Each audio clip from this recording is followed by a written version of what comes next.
It could be that bees, that is the buzzing bumblebee type of bees, they could get hooked on pesticides the same way humans can get hooked on cigarettes. It's a new study out of Newcastle University in Britain. If its results are replicated, it'll have a huge impact on the raging debate around whether or not pesticides are significantly harmful to bees, a crucial part of the food chain. To talk about this study, we're joined by Dr. Reese Halter, conservation biologist in Los Angeles, actually. Doctor, thanks for having a word to us. Yeah, thank you for having me on, Ralph. Tell me, first of all, what does this study from Newcastle University show? I mean, how do you establish that bees can get addicted to these nicotine-like pesticides? Well, first of all, I think the most important thing we've got to establish here is that bees and people are very similar. We like a lot of the same things. We like to travel. We like honey. We love to dance. And it turns out that we both like caffeine and nicotine.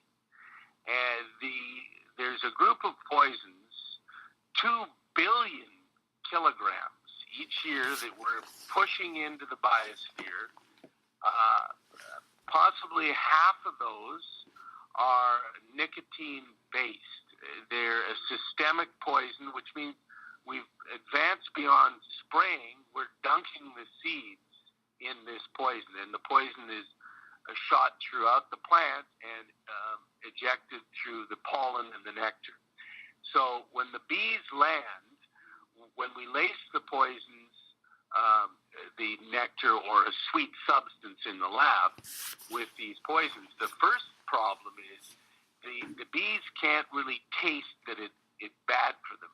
But the nicotine, much like when you take a hit on your cigarette, is addictive. It touches that part in their brain and makes them feel good, just like it makes us feel good. The problem is, Raph, that these poisons are just that. They're poisons. And here's the thing, sadly or not, if the bees die, we die, because 40% of your dinner plate is courtesy of our buzzing friends, the bees. The people who make the large bulk of these pesticides, Bayer, have commented on it. They say actually that this study from Newcastle University in Britain doesn't show any impact, that it's essentially that it's not big enough and not over a long enough time period. They say, and they say that's consistent with previous work. So what is it in this study that is different to those in the past?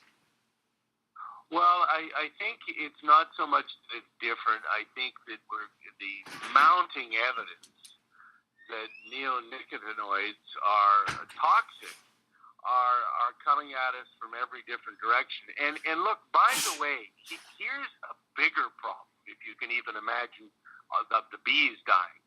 The real issue is that these poisons are hanging around and they have a residual knock-on effect in both the soil and the water. So let me tell you how. The poisons, when the flowers fall off the respective plants, they've still got the poison in them.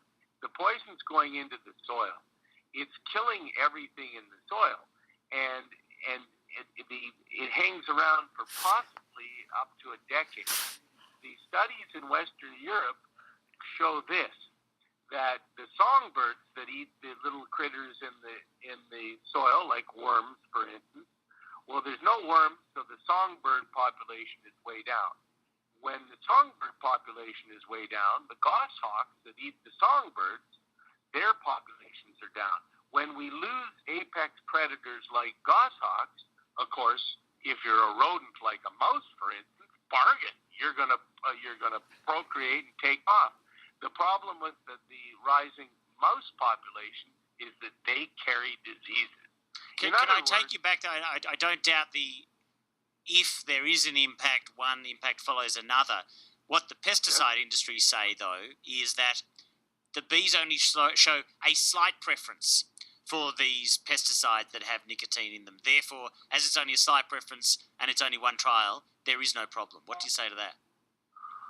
Well, look, I would say great. They're making hundreds of billions of dollars and they're killing our bees. Of course, they're going to say there's no problem with that. But I mean, if this was the only study, Raph, that said this, then you might have a point.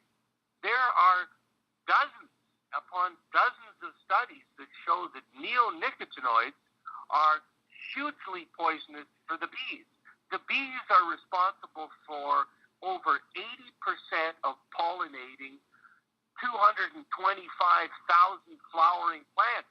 So this just isn't per se about what we eat. Sure. This is now about the entire matrix of nature on planet Earth.